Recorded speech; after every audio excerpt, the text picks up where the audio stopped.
Hello दोस्तों, आप सभी का स्वागत है मेरा यूट्यूब चैनल सुबह स्टडी पे। तो चलिए शुरू करते हैं आज के क्लास। आज हम लोग पढ़ेंगे जो एडोटेरिया का बुक है जिसमें 7500 जीके है उसका अगला पार्ट। तो पहला क्वेश्चन हो जाएगा, किस प्रकार का तत्व ऊष्मा एवं विद्युत का कुचालक है? तो ये हो जाएगा गैर धातु, जिसे कहते हैं अधातु। अधातु ऊष्मा और विद्युत का कुचालक होता है। और सुचालक कहेगा तो ये हो जाएगा धातु। धातु जो होता है विद्युत और ऊष्मा के सुचालक होता है। और सर्वाधिक अच्छा कहेगा चालक कौन सा है? तो ये हो जाएगा चांदी। सर्वाधिक हो जाएगा अच्छा सुचालक कहेगा तो चांदी हो जाएगा। और समांतर जो गैस होते हैं ये साधारण कुचालक होते हैं। आगे देखेंगे 2 नंबर क्वेश्चन हो जाएगा, किसी गैस को द्रव्य में बदलने के लिए कौन सी स्थिति सबसे अनुकूल है? तो ये हो जाएगा ऊंचे दबाव एवं कम तापमान। कह रहा है कि किसी गैस को द्रव्य में बदलने के लिए कौन सी स्थिति सबसे अनुकूल है, यानी कि सबसे अच्छा है। तो ये हो जाएगा ऊंचे दबाव एवं कम तापमान। आदर्श गैस का जो आयतन होता है, आदर्श गैस का आयतन क्या होता है? तो आदर्श गैस का आयतन जो होता है ये शून्य होता है। आदर्श गैस का वास्तविक शून्य होता है, क्योंकि ये इसका आयतन शून्य इसलिए होता है क्योंकि यह वास्तविक नहीं होता है। आगे देख लेंगे, अगला क्वेश्चन हो जाएगा 3 नंबर, प्रतिचुंबकीय पदार्थ की चुंबकीय प्रकृति कैसी होती है? तो प्रतिचुंबकीय जो पदार्थ होते हैं उसकी चुंबकीय जो प्रकृति होती है ये होता है ऋणात्मक, क्योंकि प्रतिचुंबकीय पदार्थ है ये इसे चुंबकीय क्षेत्र में ले जाने पर ये पूर्णतः प्रतिक्रिया नहीं कर पाती है, इसीलिए ये ऋणात्मक होती है। उदाहरण हो जाएगा एंटीमनी, सोना और जस्ता। और चुंबकीय जो पदार्थ होता है ये घनात्मक होता है, इसे चुंबकीय क्षेत्र में ले जाइएगा तो ये पूर्णतः क्रिया माने प्रक्रिया करेगा। जैसे में हो जाएगा एग्जाम्पल में लोहा, निकेल और कोबाल्ट, ये क्या है? तो ये चुंबकीय पदार्थ है।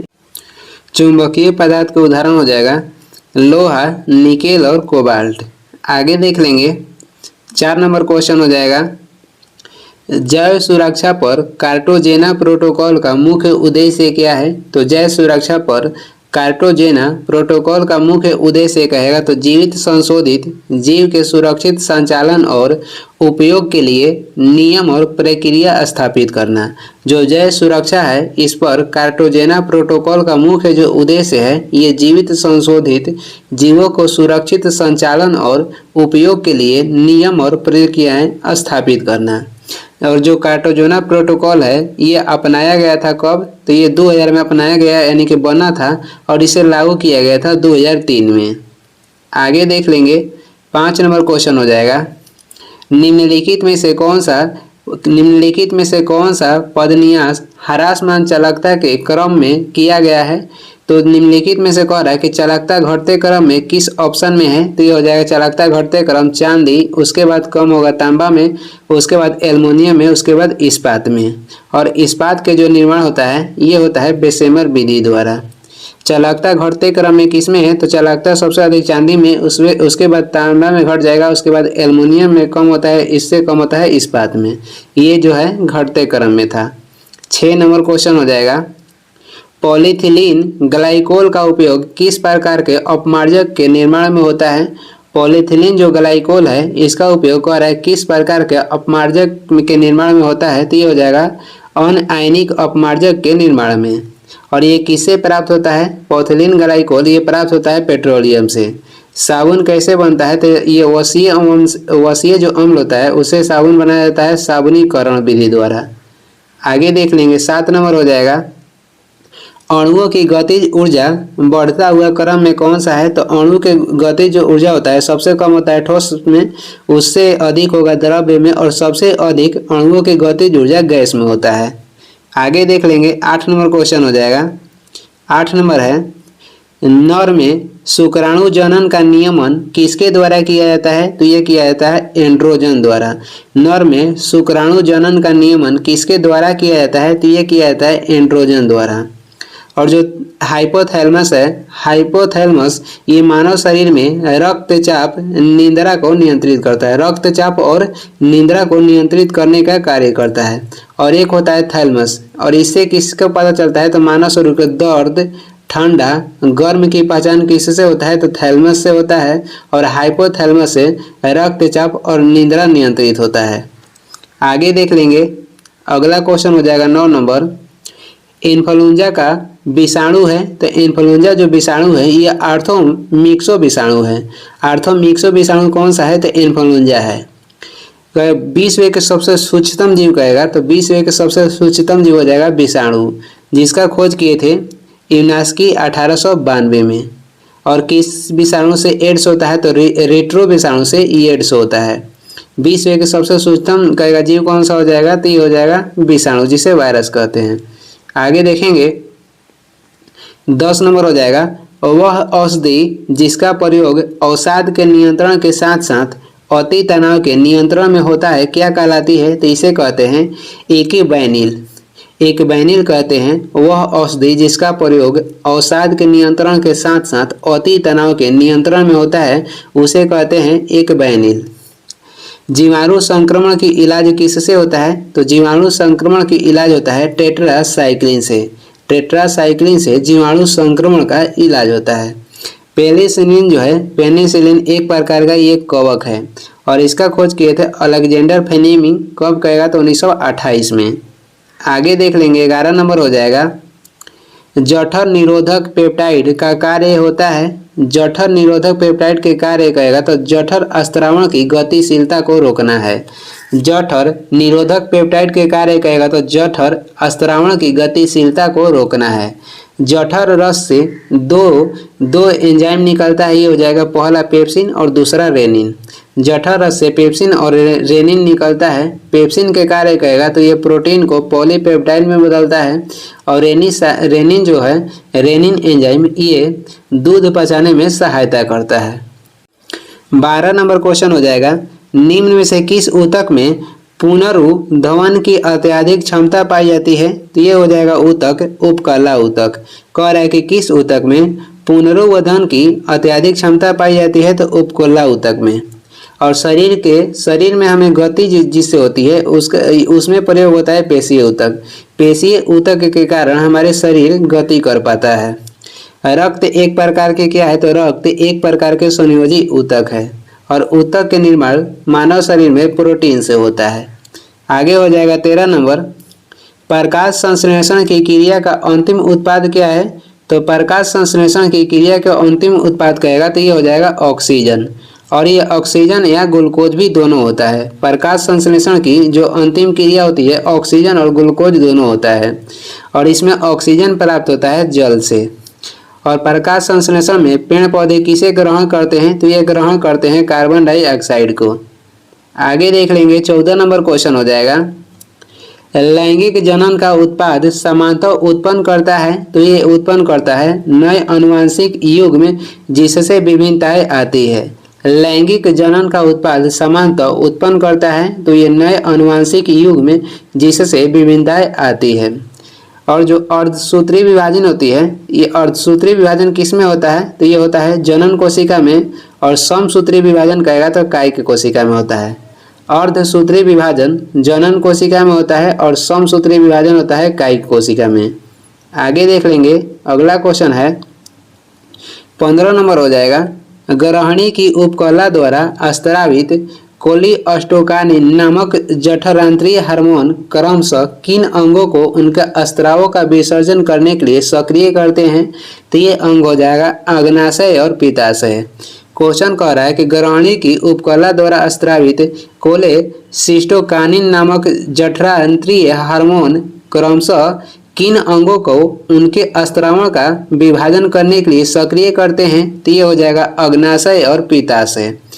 पित्त का निर्माण होता है यकृत में, लेकिन पित्त जमा होता है कहाँ पे, तो पित्ताशय में। पित्त का निर्माण होता है यकृत में और पित्त जमा होता है पित्ताशय में। अग्नाशय क्या है, तो अग्नाशय एक प्रकार के मिश्रित ग्रंथि है और ये यकृत के बाद मानव शरीर के दूसरा सबसे बड़ा ग्रंथि है। यकृत के बाद ये मानव शरीर के दूसरा सबसे बड़ा ग्रंथि है। मिश्रित ग्रंथि इसे इसलिए कहा जाता है कि यह अंतःस्रावी और बाह्यस्रावी दोनों है। 16 नंबर क्वेश्चन हो जाएगा। मेगास्थनीज के अनुसार मौर्यकालीन समाज में स्त्रियों की दशा के संबंध में कौन सा कथन सत्य है। इसमें बताना है कि मौर्यकालीन समाज में स्त्रियों की दशा के संबंध में कौन सा जो कथन है ये सत्य है। तो देखते हैं सत्ताधारी वर्ग में बहुविवाह का बढ़ता प्रचलन था, ये सही है। सम्राट के अंगरक्षकों के रूप में उनकी नियुक्ति थी, ये भी सही है। विधवा विधवा विवाह की अनुमति, ये भी सही है। और तलाक की अनुमति नहीं थी, ये गलत है, जबकि तलाक की अनुमति थी। तो इसमें 1, 2 और ये 3 जो कथन है सही है। चंद्रगुप्त मौर्य के शासनकाल में मेगास्थनीज आया था और ये सिलिकोस निकोटर के क्या था, राजदूत था। चंद्रगुप्त मौर्य ने भारतीय समाज को 7 वर्गों में बांटा था। 17 नंबर हो जाएगा। दक्षिणी भारत में सर्वप्रथम एक विस्तृत साम्राज्य का निर्माण किसने किया? तो ये किया था चोल साम्राज्य ने। और चोल साम्राज्य के संस्थापक ये हो जाएंगे विजयालय। राजधानी हो जाएगा तंजावुर। सातवाहन वंश के संस्थापक थे सिमुक। राजधानी कहेगा तो प्रतिष्ठान हो जाएगा। चालुक्य वंश के संस्थापक हो जाएंगे पुलकेशिन प्रथम। चालुक्य वंश ये सर्वाधिक प्राचीन प्रसिद्ध वंश था। प्राचीन में ये सबसे प्रसिद्ध वंश कहेगा तो चालुक्य वंश था। वाकाटक वंश के संस्थापक कहेगा तो ये हो जाएंगे विंध्य शक्ति। वाकाटक वंश कहेगा तो ये दक्षिण भारत में आंध्र तरफ ये सब शासन कर रहे थे। 18 नंबर हो जाएगा। किस वेद में प्राचीन वैदिक युग की सभ्यता के बारे में सूचना दी गई है? तो ये वेद हो जाएगा ऋग्वेद। ऋग्वेद में प्राचीन वैदिक युग की सभ्यता के बारे में सूचना दी गई है। और पहली बार गोत्र शब्द का उल्लेख ऋग्वेद में ही मिलता है। गद्य एवं पद में लिखा गया वेद कहेगा तो ये हो जाएगा यजुर्वेद। भारतीय संगीत के जनक किस वेद को कहते हैं? तो ये साम वेद को भारतीय संगीत के जनक कहते हैं। राजारोहण के उल्लेख किस वेद में मिलता है? तो अथर्व वेद में राजारोहण के उल्लेख मिलता है। सबसे पुरानी वेद कहेगा तो ऋग्वेद हो जाएगा। और सबसे बाद के वेद कहेगा यानी कि नया, तो ये हो जाएगा अथर्व वेद। आगे देखेंगे 19 नंबर क्वेश्चन है। 19 नंबर क्वेश्चन कह रहा है कि गोल गुंबद के संदर्भ में निम्नलिखित कथनों पर विचार कीजिए और उपयुक्त कथन में से कौन सा कथन सही नहीं है उसे देखना है। तो बारी बारी देखते हैं। गोल गुंबद कर्नाटक के बीजापुर जिले में स्थित है, ये क्या है? तो ये सही है। जो गोल गुंबद है ये कर्नाटक के बीजापुर में स्थित है। यह गुंबद आदिल शाह राजवंश के संस्थापक यूसुफ आदिल शाह का मकबरा है, ये गलत है। यह जो गुंबद है ये मोहम्मद आदिल शाह की मकबरा है। 3 नंबर हो जाएगा। इस गुंबद का निर्माण गहरे अस्लेटी रंग के बेसाल्ट पत्थर से किया गया है, ये भी सही है। इस गुंबद का निर्माण गहरे अस्लेटी रंग के बेसाल्ट पत्थर से किया गया है। यह विश्व का दूसरा सबसे बड़ा मकबरा है, ये भी सही है। 1, 3, 4 सही है। और क्वेश्चन में कह रहा था कौन सा गलत है, तो ये हो जाएगा ऑप्शन 2 गलत था। यह गुंबद आदिल शाही राजवंश के संस्थापक यूसुफ आदिल शाही का मकबरा, ये गलत था। ये मकबरा है मोहम्मद आदिल शाह का। आगे देख लेंगे इसका निर्माण कब हुआ था? तो इसका निर्माण पूरा हुआ था 1656 में। आगे हो जाएगा 20 नंबर। 20 नंबर है, अपनी शक्ति को समेकित करने के बाद बलबन ने कौन सी भव्य उपाधि धारण की? तो अपने शक्ति के समेकित करने के बाद बलबन ने जिल ए इलाही की उपाधि धारण की थी। और रक्त एवं लौ की नीति किसने अपनाया था? रक्त एवं लौ की नीति भी बलबन ने अपनाए थे। तूतिया हिंद या तूती ए हिंद किसे कहा जाता था? अमीर खुसरो को तूती ए हिंद या तूतिया ए हिंद कहा जाता था। महात्मा गांधी को केसर ए हिंद की उपाधि अंग्रेजों द्वारा मिला था। अकबर ने दीन ए इलाही की स्थापना 1582 में की थी। 21 नंबर हो जाएगा। निम्नलिखित में से किस पुस्तक को दारा शिकोह ने लिखा था? तो दारा शिकोह की पुस्तक हो जाएगा मजमा उल बहरीन। मजमा उल बहरीन पुस्तक के लेखक हो जाएंगे दारा शिकोह है। पद शाहनामा के लेखक कौन है? पद शाहनामा के लेखक हो जाएंगे हमीद लाहौरी। और शाहनामा के कहेगा तो ये हो जाएंगे फिरदौसी। केवल शाहनामा के कहेगा लेखक हो जाएंगे फिरदौसी। और पद शाहनामा के लेखक हो जाएंगे हमीद लाहौरी। मुंतखब अल लुबाब पुस्तक के लेखक कहेगा तो हाशिम खफी खा हो जाएंगे। मुंतखब अल लुबाब पुस्तक के लेखक हाशिम खफी खा हो जाएंगे। आगे देखेंगे 22 नंबर क्वेश्चन है। रानी रुद्रमा देवी का संबंध किस वंश से था? रानी रुद्रमा देवी के संबंध हो जाएगा काकतीय वंश से। और काकतीय जो वंश था ये आंध्र प्रदेश में शासन किया था, यानी कि शासन किया था कहाँ पे? तो आंध्र प्रदेश में, दक्षिण भारत में। रानी रुद्रमा देवी ये महिला होकर पुरुष के रूप में ये क्या की थी? तो शासन की थी। पांडव वंश की राजधानी कहेगा तो ये हो जाएगा मदुरई। चोल वंश के संस्थापक थे विजयालय और इनकी राजधानी हो जाएगा तंजौर या तंजावुर। 23 नंबर है, भारत के किस भाग में आसफ जाही राजवंश के निजामों का शासन था? तो ये राज हो जाएगा दक्कन प्रांत। भारत के किस भाग में आसफ जाही राजवंश के निजामों का शासन था? तो दक्कन प्रांत में। हैदराबाद साम्राज्य का अंतिम शासक कहेगा तो ये हो जाएगा मीर उस्मान अली खान। हैदराबाद साम्राज्य पर शासन करने वाला अंतिम शासक कहेगा तो मीर उस्मान अली खान हो जाएंगे। आगे देखेंगे 24 नंबर क्वेश्चन हो जाएगा। 24 नंबर में हो जाएगा, यांडाबू की संधि के परिणाम के संदर्भ में निम्नलिखित कथनों पर विचार कीजिए और उपयुक्त में से कौन सा कथन सही है उसे देखना है। यांडाबू की जो संधि है ये प्रथम आंग्ल बर्मा युद्ध में बर्मा के पराजय के बाद हुई थी। ये क्या है? तो ये गलत है। यांडाबू की जो संधि हुई थी ये आंग्ल बर्मा जो हो रहा था उसे समाप्त करने के लिए हुआ था। कब? तो 1826 में। यांडाबू की जो संधि हुई थी ये आंग्ल बर्मा युद्ध को समाप्त करने के लिए 1826 में हुआ था। और प्रथम आंग्ल बर्मा युद्ध कब से कब तक हुआ था? तो 1824 से 1826 तक हुआ था। दूसरा कथन है, अंग्रेजों को 10 लाख पाउंड स्टर्लिंग का मुआवजा देने का वादा किया गया था। ये सही है। ब्रिटिश व्यापारियों को सुरक्षा की गारंटी देने का वादा किया गया था। ये भी सही है। तो इसमें कह रहा था कथन कौन कौन सा सही है? तो 2 और 3 कथन सही है। आगे देखेंगे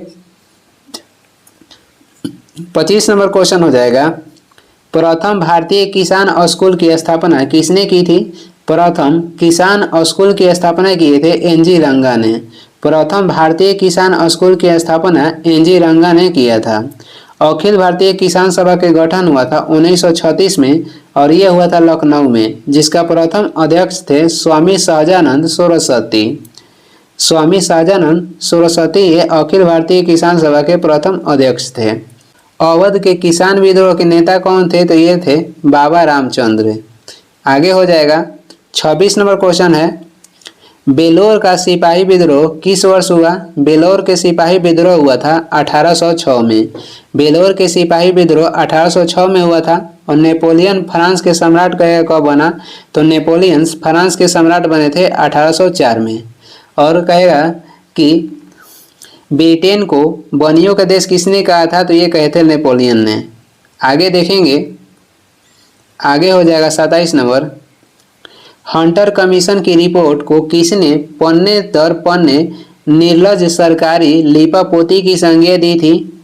तो हंटर कमीशन की रिपोर्ट को कह रहा है कि किसने पन्ने दर पन्ने निर्लज सरकारी लीपापोती की संज्ञा दी थी? तो ये दिए थे महात्मा गांधी ने।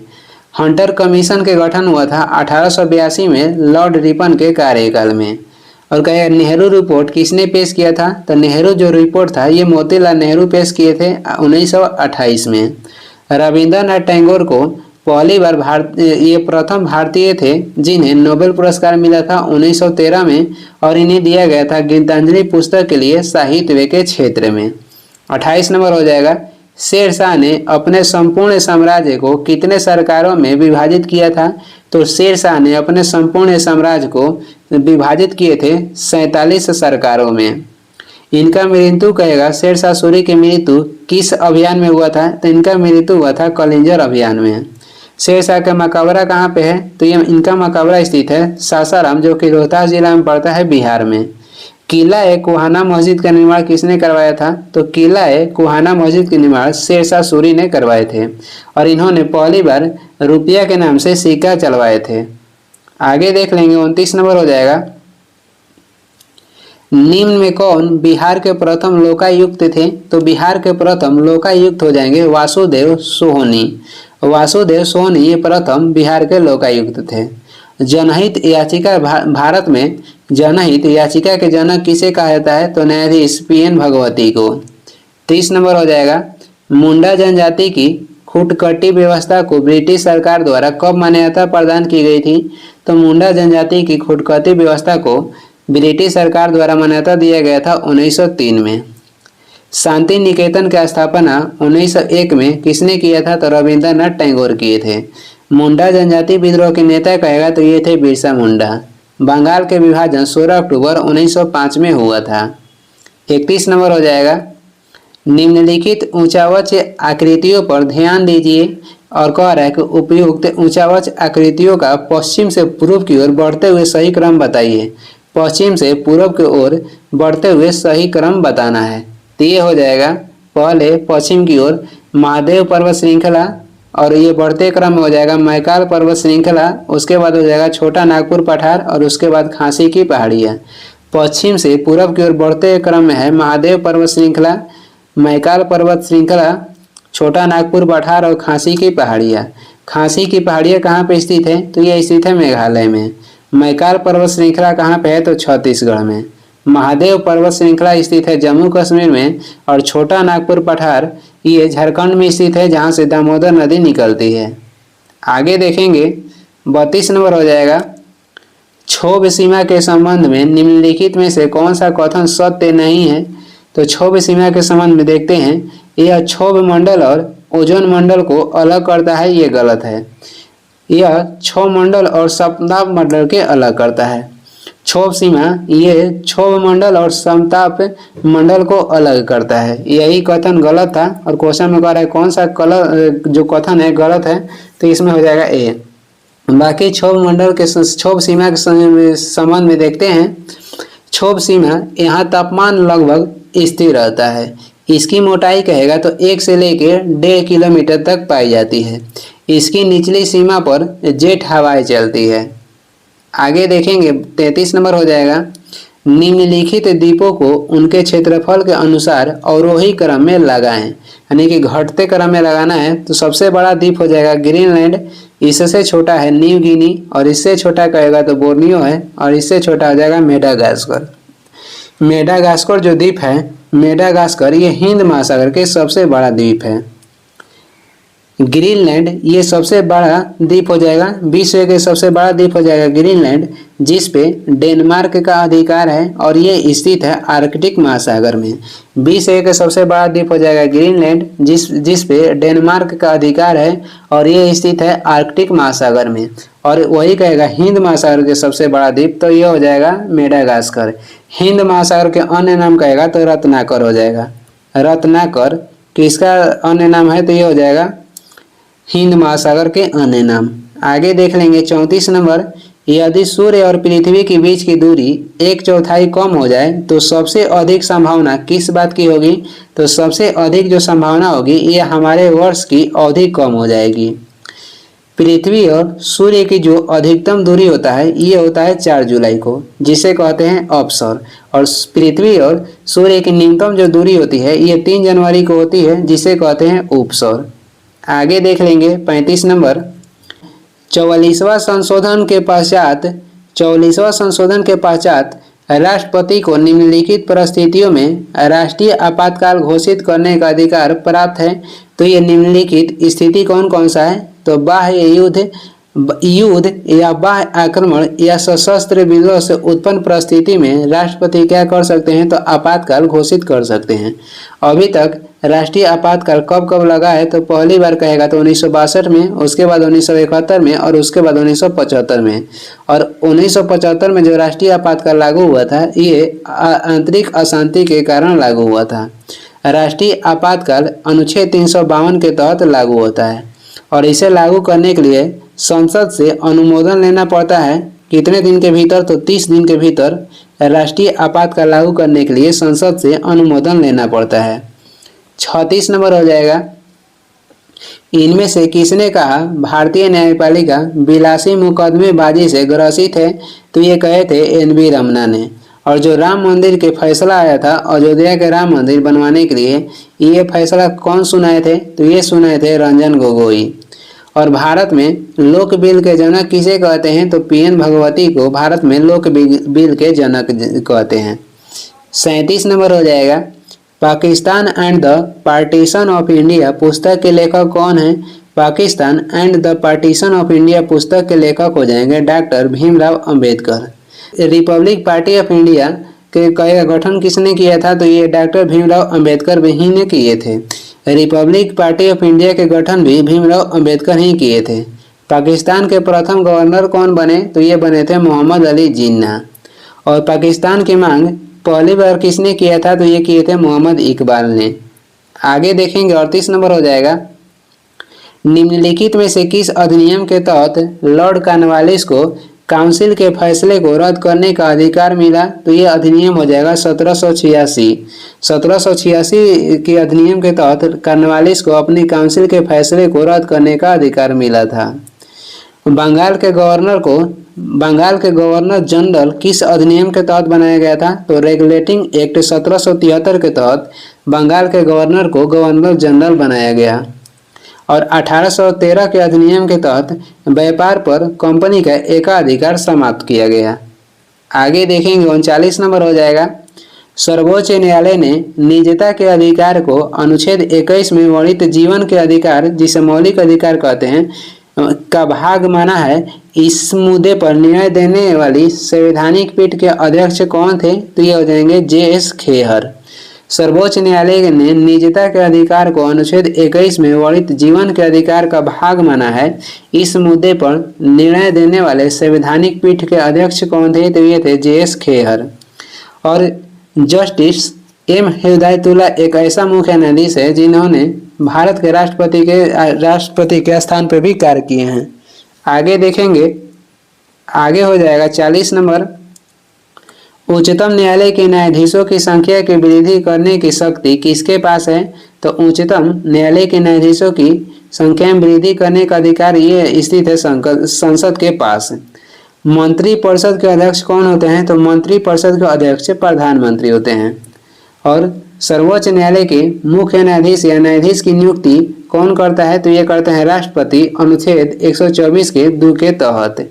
41 नंबर है, निम्न में कौन हिंदुस्तानी क्लासिकल म्यूजिक नहीं है, तो ये इसमें हिंदुस्तानी क्लासिकल म्यूजिक अलापना नहीं है, बाकी ध्रुपद है, गजल है और ठुमरी है। सबसे प्राचीन कहेगा, सबसे प्राचीन हिंदुस्तानी शैली कौन सा है, तो ये हो जाएगा ध्रुपद। आगे देख लेंगे 42 नंबर क्वेश्चन हो जाएगा, माथुरी लोक नृत्य किस राज्य में प्रचलित है, माथुरी लोक नृत्य तेलंगाना के है। और चेराकोन जो लोक नृत्य है ये मिजोरम के है, चेराकोन लोक नृत्य मिजोरम के है। मांडी और झागोरा ये लोक नृत्य है गोवा का। कर्मा और जट जाटिन हो जाएगा झारखंड और बिहार का। 43 नंबर है, भारत में नैनो मिशन की शुरुआत कब की गई, भारत में नैनो मिशन की शुरुआत हुआ था 2007 में। और भारत में RTI की शुरुआत कब किया गया था, 2005 में, और पहली बार राजस्थान में लागू हुआ था। डायरेक्ट टू होम यानी DTH की शुरुआत कब हुआ था, 2004 में। नरेगा की शुरुआत कब हुआ था, नरेगा की शुरुआत हुआ था 2 फरवरी 2006 में। और नरेगा से नाम बदलकर मनरेगा का कब किया गया था, तो 2 अक्टूबर 2009 में नरेगा से नाम बदलकर मनरेगा किया गया। आगे देख लेंगे 44 नंबर है, हेमकुंड साहिब गुरुद्वारा किस राज्य में स्थित है, हेमकुंड साहिब गुरुद्वारा स्थित है उत्तराखंड में। और हरमंदिर साहिब गुरुद्वारा कहेगा तो ये स्थित है पटना बिहार में। अमृतसर के स्वर्ण मंदिर कहाँ स्थित है, तो अमृतसर में स्थित है स्वर्ण मंदिर, और ये पंजाब में स्थित है। जिसे कौन बनवाए थे, तो अर्जुन देव बनवाए थे, और ये सिखों के 5वें गुरु थे। जिसकी हत्या किसने करवाया था, तो जहांगीर ने। आगे देख लेंगे 45 नंबर हो जाएगा, अंतर्राष्ट्रीय प्रकाश दिवस कब मनाया जाता है, अंतर्राष्ट्रीय प्रकाश दिवस 16 मई को मनाते हैं। और विश्व होम्योपैथी दिवस कब मनाया जाता है, विश्व होम्योपैथी दिवस 10 अप्रैल को मनाया जाता है।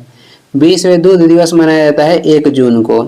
46 नंबर है, माइक्रोसॉफ्ट एक्सेल में वर्कबुक निम्न में किसका एक संग्रह होता है, माइक्रोसॉफ्ट एक्सेल में वर्कबुक कह रहा है कि निम्न से किसका एक संग्रह होता है, तो ये संग्रह होता है वर्कशीट्स का।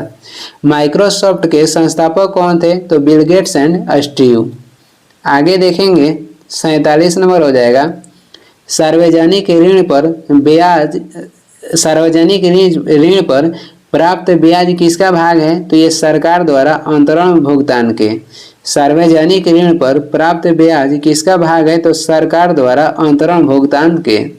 राष्ट्रीय आय समिति गठन कहेगा तो कब हुआ था, राष्ट्रीय आय समिति गठन हुआ था 1949 में PC महालनोबिस के अध्यक्षता में। और राष्ट्रीय योजना समिति गठन हुआ था 1938 में जवाहरलाल नेहरू के अध्यक्षता में। आगे देख लेंगे 48 नंबर हो जाएगा, मांग का 1 रुपया कम करने वाले प्रस्ताव क्या कहलाता है? मांग का 1 रुपया कम करने वाले प्रस्ताव को कहते हैं प्रतीक कटौती। क्या कहते हैं? तो प्रतीक कटौती कहते हैं। मांग का 1 रुपया कम करने वाले प्रस्ताव को कहते हैं प्रतीक कटौती। 49 नंबर है, निम्न में से कौन सा चट्टान यांत्रिक अपक्षय का परिणाम नहीं है? तो इसमें चट्टानों का महीन कणों में विखंडन होकर नीचे गिरना ये यांत्रिक अपक्षय का परिणाम नहीं है। अब देखेंगे कि कौन सा चट्टान में यांत्रिक अपक्षय का परिणाम है, तो यह हो जाएगा चट्टानों का छोटे एवं महीन कणों तथा बजरी के रूप में विखंडन, चट्टानों की परतों का उखड़ना और चट्टानों का बड़े बड़े टुकड़ों में होकर नीचे गिरना। आगे देख लेंगे 50 नंबर हो जाएगा, भारत में ई अपशिष्ट प्रबंधन के लिए कानून कब से लागू है? तो ये लागू है 2011 ईस्वी से। भारत में ई अपशिष्ट प्रबंधन के लिए कानून कब से लागू है? तो 2011 ईस्वी में। 28 अगस्त 2014 को प्रधानमंत्री जन धन योजना की शुरुआत हुआ था, यानी गठन हुआ था 28 अगस्त 2014 को प्रधानमंत्री जन धन योजना को। और 2015 में नीति आयोग के गठन किया गया था 1 जनवरी 2015 में, और ये गठन हुआ था योजना आयोग के स्थान पे। आगे देखेंगे अगला क्वेश्चन हो जाएगा, कुछ महत्वपूर्ण वर्लनानियर है जिसमें महत्वपूर्ण अभिलेख है। इधर अभिलेख है और किस शासक से संबंधित है देखेंगे। जो हाथी गुफा अभिलेख है ये संबंधित है कलिंग नरेश खारवेल से। हाथी गुफा अभिलेख के संबंध हो जाएगा कलिंग नरेश खारवेल से। जूनागढ़ अभिलेख के संबंध कहेगा तो ये हो जाएगा रुद्रदामन से। और एक आता है कि जूनागढ़ के भीतरी अभिलेख, जूनागढ़ के भीतरी अभिलेख कहेगा तो इनका संबंध हो जाएगा स्कंद गुप्त से। एहोल अभिलेख के संबंध कहेगा तो पुलकेशिन द्वितीय से है। मंदसौर अभिलेख के संबंध हो जाएगा नरेश यशो बर्मन से। नासिक अभिलेख के संबंध कहेगा तो गौतमी बल सीरी से हो जाएगा। पहली बार कहेगा कि हुणों का आक्रमण किस गुप्त शासक के शासनकाल में हुआ था? तो स्कंद गुप्त के शासन में पहली बार हुणों के आक्रमण हुआ था। और पहली बार संस्कृत में लिखा गया अभिलेख कौन सा है? तो ये हो जाएगा रुद्रदामन का जूनागढ़ का अभिलेख। और इस वीडियो के लास्ट क्वेश्चन है। लास्ट तक देखने के लिए धन्यवाद। वीडियो पसंद आ रहा है तो लाइक कर दें, चैनल पर नए हैं तो सब्सक्राइब भी कर दीजिएगा। कुछ सुझाव एवं सलाह देना है तो कमेंट करके ज़रूर बताएं। और इसका PDF चाहिए तो डिस्क्रिप्शन में टेलीग्राम के लिंक है, वहां से डाउनलोड कर लीजिए, या टेलीग्राम पे सर्च भी कर सकते हैं सुबह स्टडी। Thank you.